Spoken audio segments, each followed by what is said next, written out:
Welcome to Black Unbounded, where the world's forgotten stories are told in full color, where struggle meets grit, and where the quiet power of persistence turns the impossible into reality.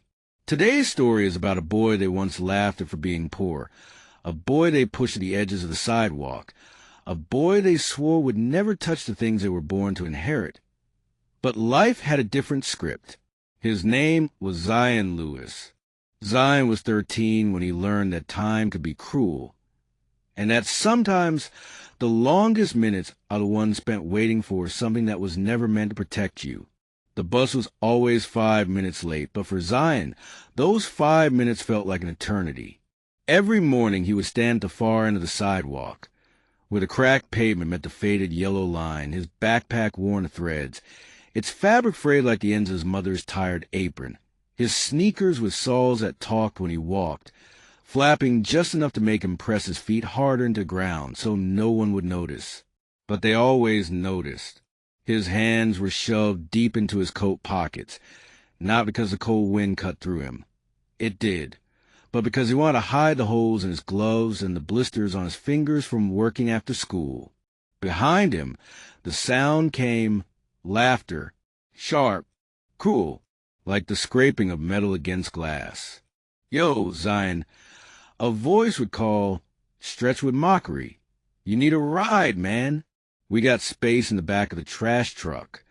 Another would chime in, almost on cue. "Nah, bro, he's walking so he don't scratch up our daddy's leather seats." That was Devin and Carter Whitman. Perfect hair, clean white sneakers, bags that cost more than his mother's rent. They were the princes of Whitman tools and metalworks, their family names stamped on benches, billboards, and even the gym floor where Zion had once been told to stay off during practice. But their favorite game was Zion. He was easy to spot, easy to target, easy to tear down. 3 shirts on rotation, lunch eaten alone, homework done in the library because there was no Wi-Fi at home. And yet, no matter what, they couldn't break him. Zion didn't talk back, didn't lash out. He just watched, and he worked. Every day after school, while they played basketball or went home to game consoles and hot meals, Zion would walk across town to the east side, where his mother cleaned houses. He'd scrub tiles until his knees ached, haul heavy laundry baskets until his arms burned. Sometimes she'd hum a soft gospel tune she said kept her heart from shattering when the world reminded her they didn't belong in certain spaces. "We ain't got much," she'd whisper, looking at him with those steady eyes. "But we got a name. You protect that, baby." And he did. The years rolled by like slow thunder. Zion stayed invisible. No prom photos. No team jackets. No senior superlatives. But by graduation, he had something no one expected: a perfect GPA, a scholarship to the state university, and a mind wired for building. At 19, while his peers were discovering freedom in dorm parties and weekend trips, Zion was learning supply chains, building websites for small businesses, and finding out how the world really moved.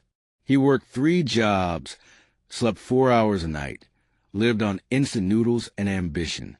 At 23, he launched a digital platform, ForgeLink, a sleek, almost unassuming tool that connected small manufacturers to global buyers. At first, it looked like nothing more than a clever dashboard with an algorithm behind it, but within 2 years, it had upended the entire metal supply industry. And the first factory it helped turn around, not some distant corporation, but a small, struggling competitor of Whitman tools right there in his hometown. His system cut costs, increased orders, and gave small plants the power to compete.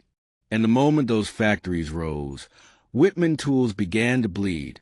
By 29, ForgeLink had offices in 4 cities, clients in 12 countries, and revenue so high he had to hire a CFO just to breathe. And yet, he never left. Still drove the same 10-year-old Camry. Still brought flowers to his mother every Sunday. still lived on the south side where the sound of the bus brakes in the morning reminded him of who he used to be. Then, one afternoon, the past walked right through his present. His assistant's knock was soft, almost uncertain. "Zion, there's a Mr. Whitman here to see you." He glanced up from his laptop, froze, then asked, "Devin or Carter?" "Their father," she said quietly. And just like that, the man who once owned the town stood in Zion's lobby. The same tailored suit, but the fabric hung looser now. His face had aged, his eyes dimmed. "Zion," he began with a strained smile, "I'm here to discuss options." Whitman Tools was crumbling. Outdated systems. Contracts lost. Debt mounting. Banks circling like vultures. "I've heard great things about ForgeLink," Mr. Whitman said. "And, well, we're looking for a buyer. Someone to take the brand forward." Zion let the silence stretch until it nearly snapped. Then, with a calm that masked years of memory, he said, "You mean you want me by the business that told my mama she wasn't qualified to mop your floors?" Mr. Whitman blinked. "I wasn't aware." "Of course not," Zion cut in. "You didn't see people like us unless we were holding something you needed." He walked to the window, the skyline of his city reflecting back at him. "You know your boys used to bully me every morning. Told me my shoes looked like trash. Told me I'd never make it." Mr. Whitman lowered his gaze. "They were kids." "No." Zion's voice was steady steel now. "They were the men you raised, before life taught them what the world owes no one." Another silence. Then Zion turned. "I'll buy your factory. But under one condition, my name replaces yours everywhere. The Whitman legacy ends. The Lewis legacy begins." 6 days later, the deal was done. But Zion didn't just buy the building. He rebuilt it. State-of-the-art machines, higher wages, health benefits. And his hiring list began where most employers ended. Single mothers, people with records, high school dropouts. Word spread until Lewis Works became more than a factory. It became proof.